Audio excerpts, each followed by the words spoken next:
bismillaahi raxmaani raxiim soo dhawaada saaxiibayaal meel kastoo aad joogtaan kusoo dhawaada barnaamijka falanqaynta caalamka oo xiliyadan oo kale aad ka daawataan marcadda show waa maalmihii xurriyadda waana 1 bisha Juulaay sanadka 2026 hambalyo meel kastoo aad joogtaan qodobada qaybtan aan kugula wadaagi doona waxaa kamid ah Iran saraakiisha muhiimka ah ee weysay saacadii ugu dambeeyay hanjabaadda culus ee ka soo yeertay dhanka Israa'iil ciidamada Israa'iil oo heeganka la geliyay suuragalnimada laba arrin darteed oo Israa'iil dagaalka dib ugu laaban karto madaxweyne Trump sida uu kaga laabto qorshihii dagaalka wada hadalkana fursada u siiyay waxaan kaloo aan eegi doonaa waa kuma ninka asal ahaan Marocco ka soo jeeda ee laf dhun gashay ku noqon karaya ra'iisul wasaare Netanyahu qodobo kale oo muhiim ah ayaa raaci doona oo caalamka guud ahaan ku saabsan insha Allah soo dhawaada saaxiibayaal meel kastoo aad joogtaan ku soo dhawaada barnaamijka falanqaynta oo xiliyadan oo kale aad ka daawataan marcadda show waxaan ku hormarayaa xiisada u dhaxaysa dawladaha Afghanistan iyo Pakistan ayaa moodaa inay sii xoogeysanayso saacadii ugu dambeeyay kadib markii dawladda Pakistan ay ku dhawaaqday inay soo riday 4 diyaaradood oo drones ah kuwaas oo ay sheegeen in laga soo diray dhanka iyo dalka Afghanistan arrintan waxay ka dambeysay kadib markii Afghanistan ay saacad u sheegtay inay ka argudan doonto dawladda Pakistan oo duqeyn ka fulisay gudaha dalkaasi Afghanistan duqeyntaas oo la rumaysan yahay in ka badan 36 ruux inay ku dhinteen sida mas'uuliyiinta Taliban ay sheegeen dawladda Pakistan marka waxay sheegtay 4 diyaaradood oo droneska in la doonayay in lagu weeraro xarumo kala duwan oo ku yaala gudaha dalkaasi waxaana dawladdu ay sheegtay in jawaab la'aan aysan noqon doonin weerar kasta oo ka yimaada dhanka iyo dawladda Afghanistan qaramada midoobay arrinta walaac ay ka muujinaysa labadoodana waxaad moodaa inay qoorta isula jiraan muddooyinkii ugu dambeeyay waxyaabaha ka soo kordha waan kula wadaagaya insha Allah markaan aan eegno hanjabaadda culus ee Israa'iil iyo wararkii ugu dambeeyay wasiirka wasaaradda gaashaandhigga Israa'iil Israel Katz ayaa si cad wuxuu u sheegay suuragalnimada inay dib ugu laaban karayaan dagaal ka dhan ah ee dawladda Iran kaas oo iskeed Israa'iil ay u abaabuli doonto sidoo hadalka u dhigay waxaana uu sheegay in ciidamada Israa'iil iminka heegan buuxa la geliyay lana faray inay u diyaar garoobaan fulinta howlgal magac cusub loo bixiyay howlgalkan waxa loogu magac daray midabada blue iyo cadaan waxa la yiraahdaa howlgalka blue iyo cadaan waxa si iskeeda u fulin doonta Israa'iil dhammaan ciidamada qaybaha kala duwan ee heegan buuxa ayaa la geliyay si howlgalkaas ay u fuliyaan laakiin waxa dhici karta buu yiri maalinta biri ah inaan dagaal aan la galno Iran inkastoo birida aysan ahayn tii cadeed oo ula jeedo markasta ayaan Iran dagaal la gali karaynaa waxa sidoo kale uu sheegay in hadii laba arrin midkood ay dhacdo in dagaalkaasi ay dib ugu laabanayaan watan koowaad wuxuu yiri hadii madaxweyne Trump uu ka baxo wada hadallada waxaan ku qasbanahay inaan dagaalka dib ugu laabano oo aan duqeyno xarumaha military ee dawladda Iran watan labaad waxa uu yiri hadii dawladda Iran ay weerar ku soo qaado gudaha Israa'iil xilli Israa'iiliyiinta ay duqeynayaan gudaha dalkaasi Lebanon anagana waxaan dib ugu laaban doonaa dagaalka waxaan fulin doonaa howlgal culus oo blue aan cadaan loogu magac daray kaas oo goobaha military lagu beegsanayo sidoo kale wuxuu fariin cad u diray Hezbollah oo wuxuu yiri Hezbollah hadii ayna soo weerarto magaalada lagu magacaabo Daahiya ama xaafadda Daahiya oo magaalada Beirut ah ma nasan doonto oo halkaasi waan beegsan doonaa waxa uu leeyahay marka Iran wali waxay haysataa keed gantaal oo aad u tiro badan kuwaas oo qatar ku ah Israa'iil waxaana qasab ah gabi ahaanba in la baabi'iyo hadii loo baahdana wuxuu yiri talaabo military ayaan qaadi doonaa iyada oo la difaacayo shacabka gudaha iyo kan dibadda ee Israa'iil wuxuu si cad u sheegay in ciidamadooda aysan ka bixi doonin gudaha dalka Lebanon wabiga Litani ee agaarkiisa marka kaliya ay ka baxayaan ay tahay marka Hezbollah hubka laga dhigo Suuriya iyo meelo kale ayuu soo hadal qaaday dhanka Suuriya wuxuu sheegay in Israa'iil aysan ka bixi doonin deegaanada gacanta ay ku hayaan ee gudaha dalka Suuriya isagoo inta ku daray inay xaaladda si dhow Israa'iil ay ula socoto arinta magaalada Gaza ayuu soo hadal qaaday waxaana uu yiri Gazana kama bixi doono ilaa xoogagga iska cabinta Hamas gabi ahaanba hubka laga dhigo ugu dambeyntiina wuxuu yiri Xuutiyiinta dalka Yemen qatar weyn ayay ku hayaan dad aad u tiro badan wayna ka qatar badan yihiin buu yiri inta dadka ay maleysanayaan isagoo inta ku daray in Israa'iil ay u diyaar garoobayso dhammaan xaaladaha suuragalka ah mustaqbalka dhinacyadaas si kala duwan waan la dagaalamayna dagaalkana dib ayaan ugu laabanaynaa arrintan waxa ay ku soo beegantay xilli madaxweyne Trump dhankiisa la sheegay inuu saraakiisha iyo wasiirka gaashaandhigga ee dawladda Mareykanka uu la kulmay oo kala hadlay suuragalnimada dagaalka in dib loogu laabto maalmihii hakadka ay ku jireen wada hadallada Iran iyo sidoo kale Mareykanka u dhaxeeya wargeyska Wall Street Journal wuxuu sheegay in wasiirka gaashaandhigga iyo taliyaha ciidamada dawladda Mareykanka ay Trump kula taliyeen in dagaalka dib loogu laabto xarumaha militariga iyo xarumaha nuclear-kana la beegsado oo dalka Iran laakiin isaga waxa la sheegay markii dambe inuu go'aan u qaatay oo yiri maya suuragal ma aan waa inaan fursad siinaa ee dhanka iyo wada hadalka waana markii uu ku hanjabayay inuu howlgalka dib ugu laabanayo si uu dhammaystiro shaqadii qabyada ahayd ay u harsanayd. arrintaasi waxaa ka jawaabay afhayeenka baarlamaanka ee dowladda Iran Khalibaf, wuxuuna si cad u sheegay inay diyaar yihiin dagaalka wax ka barteen, shidaal ay doonayaan inay iibiyaan, haddii la dagaalamayana ay dagaal diyaar u yihiin. aan daawano. خب نگاه کنید یکی از موضوعات مهمی که شما اشاره کردید همین بحث hadalkiisan markaa afhayeenka baarlamaanka ee dowladda Iran wuxuu ku soo beegmayaa iyadoo wada hadallo ay ka dhacayaan magaalada Doha, inkastoo mas'uuliyiin sarsare hadda aysan wada hadalka si toos ah uga qayb galaynin. Iran dhankeeda waxay sheegtay dhinac kastaaba inay diyaar u tahay haddii wada hadal la yiraahdo iyo haddii dagaalka la yiraahdaba. waan arki doonaa howlgalka cusub ee Israa'iil ee ku dhawaaqday ee midabada blue iyo cadaanka loo bixiyay ee ka dhanka dowladda Iran haddii dib loo bilaabayo iyo haddii kaleba wax walba oo ka soo kordhana waan kula wadaagaya insha Allah. warbaahinta dowladda Iran waxa ay sheegtay inuu geeriyooday Mohammed Akbar Saada, waa ku-xigeenkii arrimaha siyaasadda ee taliska ciidamada badda ilaalada kacaanka ee dowladda Iran, mid ka mid ah xubnihii ugu muhiimsanaa. geeridiisa waxay ka dambeysay kadib markii shil gaari uu ku galay gobolka Kerman lagu magacaabo. gobolkan wuxuu dhacaa koonfur bari dalkaasi Iran. waxyaabaha sababay shilkaasi lama sheegin, cidda la geeriyootayna lama sheegin. markii hore dhaawac culus ayaa soo gaaray, xanuun caafimaad ayaa la dhigay. markii caafimaadka la geeyay kadibna waxaa la sheegay dhaawacii cuslaa ee soo gaaray inuu u geeriyooday. dowladda Iran waxay sheegtay baaritaan inay ku sameyn doonto sababta ka dambeysa geerida Mohammed Akbar Saada oo kamid ahaa mas'uuliyiintii ugu muhiimsaneed ee dowladda Iran. aan kula wadaago faahfaahin kooban. ninkan waxaa lagu tilmaamay inuu ahaa xubnaha ugu muhiimsan ee go'aanada iyo siyaasadda ama istaraatiijiyadda marinka Hormuz, sida hadda uu ciriiri u yahay in maraakiibta loo diido dadkii dejiyay inuu kamid ahaa. 8 bishii aynu soo dhaafnay ee June, midowga Yurub ayaa waxay ku soo rogeen ninkan cunaqabateyn oo waxay yiraahdeen fikradda Iran ee marinka Hormuz iyo wax walba halkaasi ka socda ninka iska lahaa ama ninka ka dambeeya waa isaga. sidaa daraadeed cunaqabateyn ayaa sidaasi loo saaray Mohammed Akbar Saada. sheekada intaasi kuma eka ee warbaahinta Israa'iil ayaa ninkan macluumaadyo kala duwan ka qoraysay maalmihii la soo dhaafay, waxaana la isweydiinayaa sababta shilka ka dambeysa. warbaahinta Israa'iil ninkan waxay ku tilmaamayeen inuu ahaa maskaxda ka dambeysa istaraatiijiyadda Iran ee la xiriirta marinka Hormuz. waxaa kaloo la sheegaa ninkan inuusan sarkaal caadi uusan ahayn, sidoo kalena uu ahaa afhayeenka ciidamada badda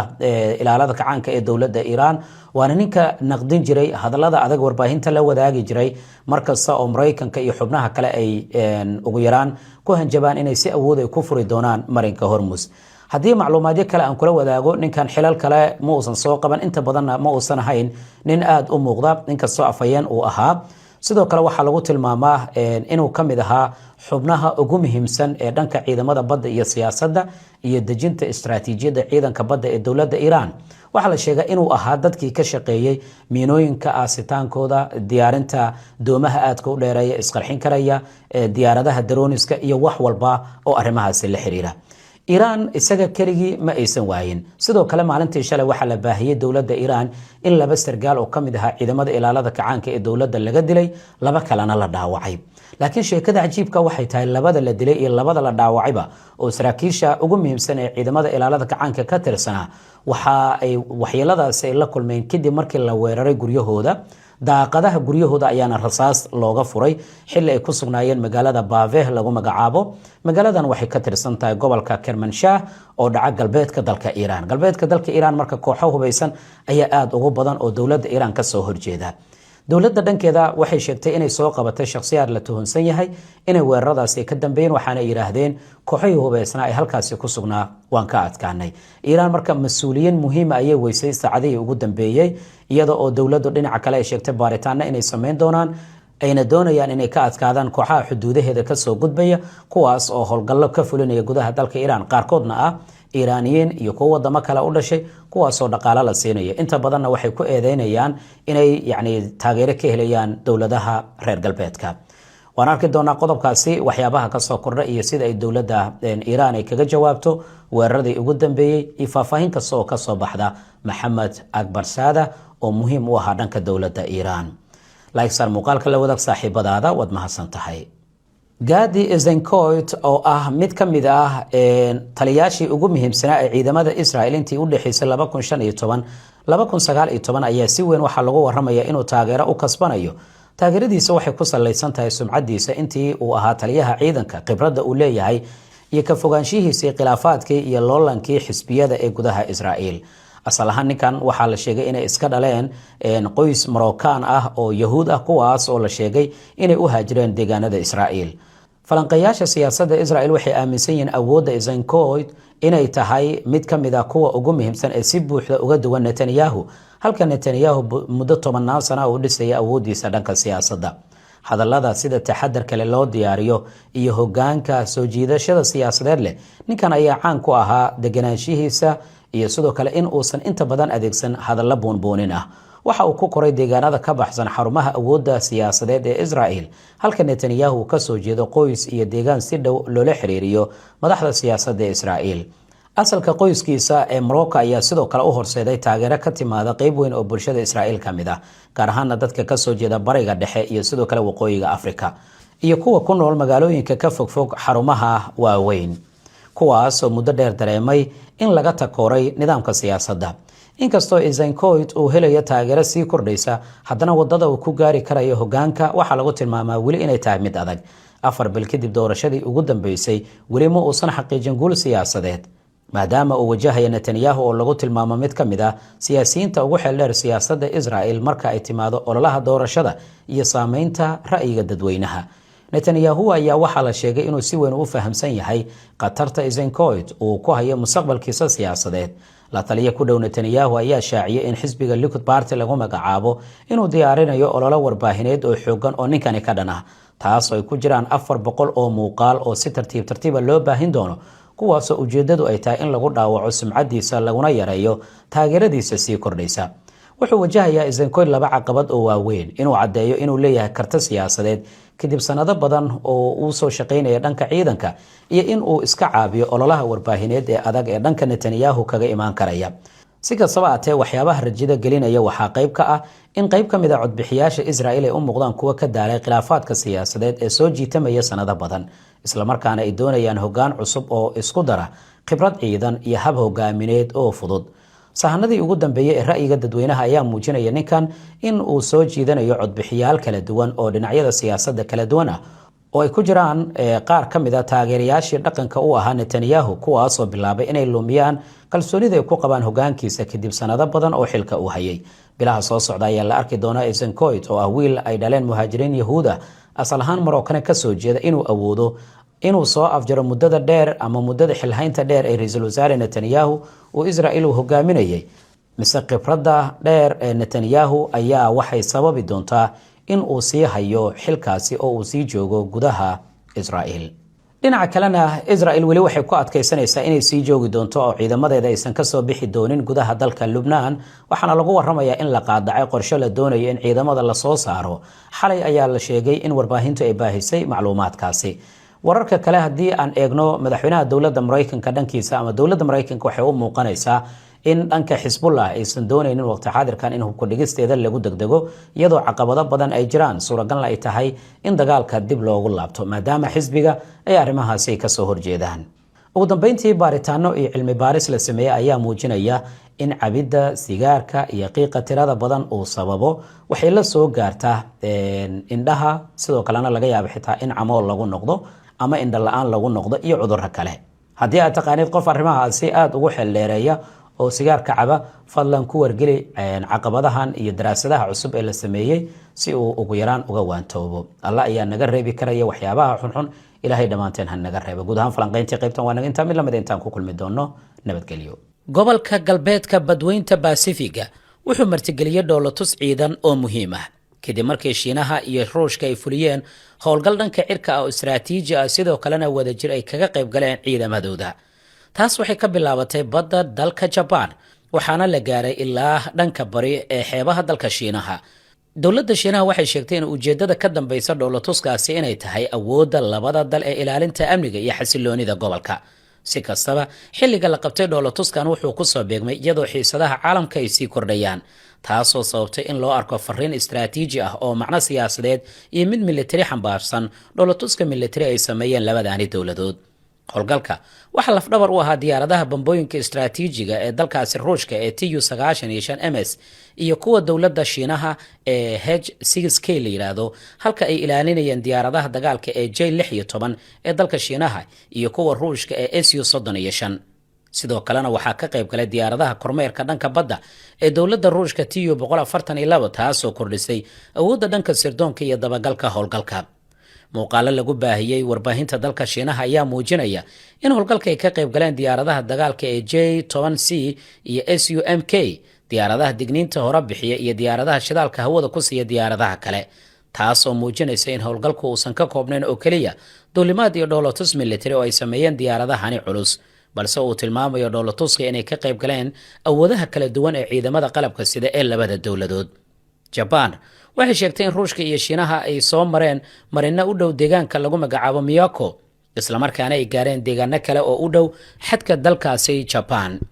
taasoo ku qasabtay ciidamada difaaca dowladda Japan inay diyaaradahaasi dagaalka ah ay la socdaan dhaqdhaqaaqooda. Dowladda Kuuriyada Koonfureed ayaa iyaduna waxay sheegtay in diyaaradaha labada dal ay soo galeen aagga aqoonsiga difaaca cirka ee Addis loo yaqaano sidaan hore idinkula wadaagnay, balse waxay sheegeen in hawadooda rasmiga aanay soo gelin. xukuumadda Moscow ayaa ku adkaysatay in dhoolatuskani dhanka cirka loo fuliyo si waafaqsan sharciga caalamiga, isla markaana ay qayb ka tahay qorshaha iskaashiga military ee Shiinaha kala dhexeeya, iyadoo sheegtay inaanay ku wajahneen dal saddexaad. hase yeeshee maadaama dhoolatuska noocaani ah si joogtay u qabtaan inta badan tan iyo sanadkii 2019, falanqeeyaal badan ayaa u arkaa inay noqdeen qayb rasmi oo ka tarjumaysa heerka sare ee iskaashiga military ee Beijing iyo Moscow, gaar ahaan iyadoo labada dal ay wajahayaan cadaadiskiisa soo taraya ee reer galbeedka. dhoolatuska dhanka cirka ayaa ku soo beegmay iyadoo dhaqdhaqaaqyo kale oo dhanka badda ay socdaan kadib markii markabka tababarka dowladda Shiinaha iyo markabka ciidamada badda ah ee dalkaasi ay gaareen dekedda dhanka bariga fog ee dalkaasi Ruushka. arrintanna waxay muujisay inay labada dal ay isku xirayaan howlgallada iyo dhoolatusyada military ee dhanka cirka iyo kuwa badda, taasoo sii xoojinaysa iskaashigooda dhanka militariga. dhacdooyinkan waxay imaanayaan xilli Ruushka wajahaya cadaadis xoogan oo ka dhashay weerarada Ukraine ee ku beegsanaysa warshadaha, kaabayaasha iyo xarumaha muhiimka ee difaaca dalkaasi. isla waqtigaasna ay soo baxayaan warar sheegaya in askar Raashiyaan ay tababar ku qaadanayaan gudaha dalka Shiinaha, inkastoo Shiinaha arrintaasi uu ka gaabsaday. falanqeeya Shiinaysa wuxuu qabaa in warbaahinta reer galbeedka inta badan ay u fasiraan dhoolatusyada wadajirka ah ee Shiinaha iyo Ruushka inay yihiin fariimo loo dirayo Mareykanka iyo xulafadiisa, waxayse ay ku doodayaan fasiraadaas inaysan ka tarjumaynin ujeedada dhabta ee tababarka ama dhoolatuska, iyagoo xusay in Mareykanka iyo xulafadiisa sanad kastaaba dhoolatusyo military oo ka badan kuwa Shiinaha iyo Ruushka inay sameeyaan. aragtidaada nala wadaag, like saar muuqaal kala wadaag saaxiibadaada, waad mahadsan tahay.